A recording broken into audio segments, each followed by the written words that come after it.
की पुढच्या 30 दिवसाच्या आत सर्व कागदपत्र खुले गेले पाहिजेत. हा इलेक्ट्रॉनिक डेटा असल्यामुळं तो सर्चेबल आणि मशीन रिडेबल पाहिजे. म्हणजे अमेरिकेच्या सामान्य नागरिकाला देखील हा 300 GB किंवा त्याच्यापेक्षा जास्त डेटा आहे तो डेटा उपलब्ध व्हावा. आता अमेरिकन कायदा असल्यामुळे तो कायद्याचं उल्लंघन करणे सरकारला शक्य नाही आहे. म्हणून काल 19 डिसेंबरला 30 दिवस पूर्ण होण्यापूर्वी मोठ्या प्रमाणात माहिती रिलीज करण्यात आली. अगदी संध्याकाळपर्यंत बरीचशी माहिती आलेली आहे. आता ती माहिती शोधणं, त्याला सर्च करणं, कोणाकोणाची नावं आहेत, काय हे काय हे काम आहे, याला अनेक दिवस अनेक आठवडे लागू शकतात. आणि ही फक्त पार्शल माहिती आलेली आहे. आणि अमेरिकन ॲटर्नी जनरलच्या ऑफिसने सांगितलं की आम्हाला ही माहिती, सर्व माहिती खुली करायला काय आठवडे लागतील. आणि संबंध माहिती बाहेर यायला, ज्यामध्ये प्रेसिडेंट ट्रम्प यांचे स्वतःचे अनेक फोटोग्राफ्स, व्हिडिओ आहेत, त्यामुळे ते फोटो थोडं मागं ठेवण्याचा किंवा दाबण्याचा प्रयत्न होण्याची शक्यता आहे. आणि ज्या खासदारांनी हे विधेयक मांडलं त्यामध्ये भारतीय वंशाचे रो खन्ना नावाचे खासदार आहेत.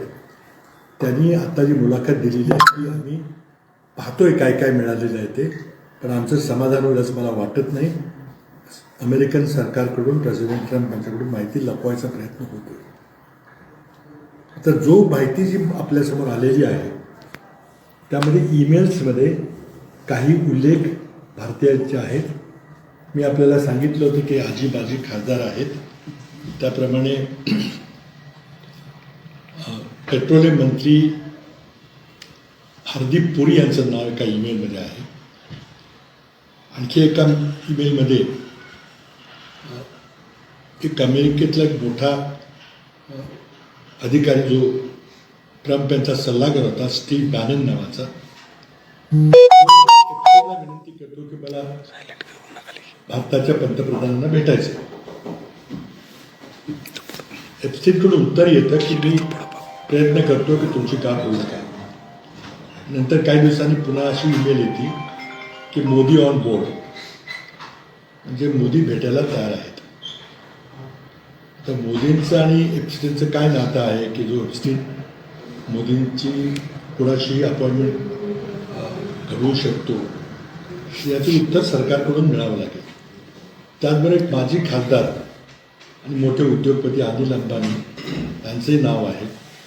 आणि एक अमेरिकेत राहणारे आरोग्यविषयक एक बडी व्यक्ती आहेत, त्यांचंही नाव भारतीय मुलाचे, भारतीय वंशाचे व्यक्ती आहेत, त्यांचंही नाव आहे. पण अजून फोटोग्राफ्स वगैरे काही कॉम्प्रोमाइजिंग फोटोग्राफ्स असे काही पुढं अजून आलेले आहेत किंवा अजून सापडलेले आहेत. त्याचे आज रात्रभर तिथल्या अमेरिकन मीडियाकडून शोध चाललेला आहे. भारतात देखील शोध चालला आहे, कारण ती माहिती सर्वांना उपलब्ध आहे. तुम्हालाही ती माहिती उपलब्ध आहे. त्याकरता अमेरिकन सरकारने एक वेगळी वेबसाईट तयार केलेली आहे, एप्स्टीन फाईल्स ट्रान्सपरन्सी ॲक्ट म्हणून. त्या वेबसाईटमध्ये जाऊन आपल्याला वेगवेगळे तिथं वेबसाईट आहे.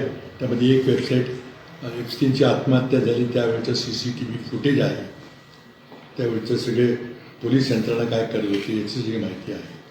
नंतर आतापर्यंत जे 2 खटले चालले त्या खटलेमध्ये काय काय पुरावा दिला गेला, त्या महिलांची साक्ष आहे. तर प्रचंड मोठं अशी सामुग्री, म्हटलं डिजिटल सामुग्रीही उपलब्ध करून दिलेली आहे. आता त्याचं विश्लेषण करायला काही काळ लागेल, परंतु जगातले सर्व पत्रकार, आंतरराष्ट्रीय सर्व पत्रकार ही माहिती कालपासून शोधायला लागलेली आहे. तर लवकरच त्याचे आपल्याला समजेल असं विश्लेषण काही दिवसामध्ये येईल. मी 1 तारखेला मुद्दा मांडला होता, ती एवढंच मांडलं होती, मला जी माहिती होती अमेरिकन मीडिया वाचून, मी काही अमेरिकेतली आणि इंग्लंडमधली वर्तमानपत्र रोज पाहतो, त्यातून जी काही चर्चा चालली होती त्यातून काहीतरी बडं प्रकरण अमेरिकेत गाजते याची मला जाणीव झाली, ज्याची बहुतेक आपल्याकडे कोणाला माहिती नव्हती. म्हणून मी 1 डिसेंबरला आपल्याशी संवाद साधताना असं म्हटलं होतं की हे जर प्रकरण खुलं झालं तर त्याचे भारताच्या राजकारणावर परिणाम होतील का, असा मी प्रश्न विचारला होता. कारण मला शंका आहे की त्याचे होतील असं मला वाटतं. आणि जर ती जी नावं त्यावेळेला जी होती पण काही स्पष्ट पुरावा नव्हता म्हणजे कधी कोणाचे नाव घेतलं नव्हतं. आज पहिल्यांदा काही नावं घेतली कारण ते पुरावे आलेले आहेत. पण त्यामध्ये बडी व्यक्ती असण्याची शक्यता आहे आणि भारताच्या राजकारणावर त्याचा आमूलाग्र परिणाम होईल अशी मला शंका वाटते. अशी मी शंका आपल्यासमोर बोलून दाखवली होती. त्याची खूप चर्चा झाली, देशभर ते विधान गाजलं. त्यामध्ये मी एक सूचित केलं होतं की बहुतेक सरकारमध्ये मोठ्या पदावर सुद्धा बदल होऊ शकते. ते बदल झाले तर मग काय होऊ शकेल याबद्दल मी एक विश्लेषण प्रस्तुत केलं होतं. त्यामुळे मला वाटतं की एप्स्टीन फाईल्स ट्रान्सपरन्सी ॲक्ट अनुसार माहिती पुढे आलेली आहे. जी भीती होती की यामध्ये काही उच्चपदस्थ भारतीय असतील ती खरी निघायला लागलेली आहे. पण अजूनही ठोस पुरावा ज्याच्या आधारे काही कारवाई करता येईल. कारण जर बाल लैंगिक शोषण झालेलं आहे अमेरिकन नागरिकांचं असं जर सिद्ध झालं किंवा तो जर पुरावा आला समोर आला तर तो अमेरिकेत गुन्हा घडतो, त्याची कडक शिक्षा आहे. आणि तो भारतीय दंड संविधानाप्रमाणे एखाद्या भारतीय नागरिकानं कुठेही जगात काही गुन्हा केला असेल त्याला तिथे भारतात देखील शिक्षा होते अशी कायद्याची तरतूद आहे. त्यामुळे प्रकरण हे फार गंभीर आहे. आणि ही जे पुरावे सापडले ते अर्थात ज्याच्याबद्दलचे पुरावे सापडतील तो नाहीच म्हणणार आहे माझा काही संबंध नाही, कुठेतरी मॉफ केलेलं आहे किंवा व्हिडिओ बदलले असे काहीतरी पुरावे येईल. पण तो मग शेवटी जनतेच्या न्यायालयात ते सगळं खुलं होईल. आणि आपण अशा व्यक्तींच्यावर सरकार चालवण्याची सूत्र ठेवायची का नाही हे शेवटी ज्यांनी त्यांना तिथं नेमलेलं आहे त्यांना विचार करावा लागेल. भारताच्या जनतेला देखील विचार करावा लागेल. तर आत्ताची सध्या परिस्थिती एवढीच आहे की एप्स्टीन फाईल्स पार्शली खुल्या केल्या गेलेल्या आहेत. अजून खुल्या व्हायला काही आठवडे लागतील असं सरकारचं मत आहे. तिथं कदाचित सरकार आणि राष्ट्रपती यांच्यामध्ये संघर्षाला सुरुवात झालेली आहे. कारण खासदारांचं म्हणणं आहे की बहुतेक राष्ट्रपती त्यांचं स्वतःचं नाव त्यामध्ये आहे म्हणून ही माहिती लपवायचा प्रयत्न करतील जे अमेरिकेच्या कायद्याचं उल्लंघन असेल. आता हा मोठा संघर्ष होणार आहे आणि ते आपण आता बघत बसलं पाहिजे. पण एवढंच आहे की काही नावं भारतातली कुठंतरी आलेली आहेत. मी काही ईमेल पाहिलेले आहेत त्याची माहिती आता आपल्या मीडियामध्ये सुद्धा याची खूप चर्चा होईल, विश्लेषण चांगलं होईल. एवढंच आजची माहिती आहे. आणखी काय आपल्याला विचारायचं असतं आता पण किती कागदपत्र बाबा आता एक्झॅक्टली किती आलेत माहिती नाही पण एकूण 300 GB डेटा आहे. म्हणजे लक्षावधी ईमेल्स आणि फोटोग्राफ्स असतील, व्हिडिओ होते. 95,000 फोटोग्राफ्स गेल्या आठवड्यात रिलीज झाले होते. आता त्याचं काय संदर्भ आहे एकमेकाशी कशी गुंतागुंत हे शोधणं ही शोधपत्रिकाचं काम. एकदम एखादं नाव येतं आणि ते कुठून आलं त्याचा काय संदर्भ आहे. जसं स्टीव्ह बॅनन नावाचा जो राष्ट्रपती ट्रम्पचा सल्लागार होता तो विनंती करतो की मला भारताच्या पंतप्रधानांशी भेटायचं आहे. एप्स्टीनला विनंती करतो. एप्स्टीन त्याला म्हणतो की ठीक आहे मी प्रयत्न करतो. आणि काही दिवसानंतर सांगतो की मोदी इज ऑन बोर्ड, म्हणजे मोदी तयार आहेत असं ते एक ईमेल आहे. प्रश्न असा आहे की त्याच्यात मोदीचे संबंध कसे काय आले असे अनेक प्रश्न उद्भवतील आपल्याला. आता अगदी पूर्वी जे भारताचे न्यूयॉर्कमध्ये ॲम्बॅसेडर होते त्यांचं नाव अनेक वेळेला आलेलं आहे. 5-6 वेळेला त्याचे भेटीगाठी झाल्या असं काहीतरी लेख आलेला आहे. मी काही सगळे कागदपत्र तपासले नाही कारण 300 GB डेटा आहे. म्हणजे लक्षावधी फोटोग्राफ, लक्षावधी कागदपत्र, लक्षावधी ईमेल असते. तो जरी सर्चेबल डेटा असला तर ते शोधणं काही सोपं नाही. आता जगातल्या सर्व मीडियाला ते एवढंच काम पुढे आठवड्यात राहिलेलं आहे. भारतातले नेत्यांची नावं काय सांगितलं ते युनियन मिनिस्टर आता जर असतील, तुम्ही आता उल्लेख केला त्या पद्धतीनं विरोधकांची भूमिका म्हणून आपल्या देशातल्या व्यक्तीचं नाव आले, विरोधकांची भूमिका काय आहे आता ती स्पष्ट होईल ना. विरोधी पक्ष म्हणजे काँग्रेस पक्ष, इंडिया आघाडी काय भूमिका घेतली ती ठरेल. आता फक्त आपल्याला सकृतदर्शनी एक नाव आलेलं आहे.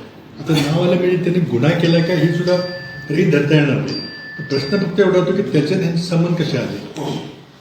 हा अशा प्रकारे त्याला शिक्षा झाली आहे 2008-9ला. म्हणजे हा गुन्हेगार आहे हे सगळ्यांना माहिती होतं. आणि मोदींचा जो संदर्भ आहे तो 2014चा आहे. माहिती असताना की हा एक विकृत प्रवृत्तीचा माणूस आहे ध्येय व्यापार करतो ही माहिती असताना मग मोदींची त्याची गाठ कोणी घालून दिली. तिथं हार्दिक पुरी जी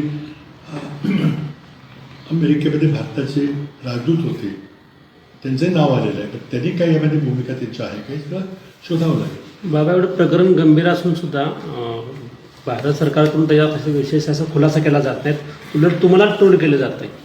नाही, मला ट्रोल केलं मला काय हरकत नाही, पण भारत सरकारकडून खुलासा होत नाही ही एक थोडीशी चिंतेचा विषय. कारण असं नाव जर सोशल मीडियामध्ये आलं, आपण हिंदी यूट्यूब चॅनल पाहिलं असेल त्याने उघडपणे ही नावं चर्चेत आहे, तरीही एकही त्याचं स्पष्टीकरण किंवा तर की बाबा ह्यात आमचा काही संबंध नाही असं कुठं काही कोणी बोललेलं मला तरी आढळलं नाही. घाबरलेत असं थोडंच दिसतंय का? मग हे तुम्ही त्याचं विश्लेषण करा. नावही जाहीर झाल्यानंतर या संदर्भातला गुन्हा अमेरिकेत दाखल होणार का इंडिया? अमेरिकेत गुन्हा होईल का नाही ह्याला वेळ लागेल, पण गुन्ह्याला फार कागदपत्र लागतात. पण ह्या माणसांचा संबंध आहे कारण त्या प्रकरणात भाग घेतला होता. आता तो गुन्हा आहे का नाही, कारण त्याच्याकरता पेमेंट केलं असं ते कुणी केले. आता एका ईमेलमध्ये एप्स्टीनचा उल्लेख आहे की बऱ्याचशा मुली मला मिळालेल्या आहेत, त्या ईस्ट युरोपमधल्या आहेत, पण ती प्रत्येक मुलीला $1000 ती मागते पाहिजे असं काहीतरी उल्लेख आहे. म्हणजे हा धंदा चालला होता यात काही शंका नाही. त्यामध्ये ब्लॅकमेलिंग होतं. सर्वात महत्त्वाची गोष्ट अशी आहे की जेफ्री एप्स्टीन नावाचा माणूस हा इस्रायल करता गुप्तहेर होता आणि त्याचं काम होतं की सगळ्या बड्या लोकांना गुंतून त्यांना ब्लॅकमेल करायचं. आपल्या नेत्यांचं काही ब्लॅकमेल झालं काही शोधावं लागेल. पंतप्रधानांना माहीत असून सुद्धा त्यांनी त्या व्यक्तीची भेट घेतली असावी का, काय वाटतंय तुम्हाला? माहीत असेल का नाही आपण हे कंजेक्चर आहे.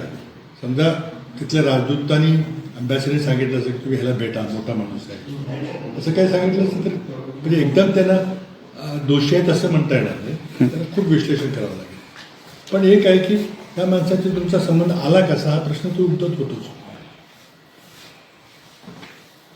सध्या तुम्हाला ट्रोल केलं त्याचं मुख्य कारण म्हणजे तुम्ही बोलताना म्हणला होता की मराठी पंतप्रधान होईल, या मुद्द्यावर फार मोठ्या प्रमाणात तुम्हाला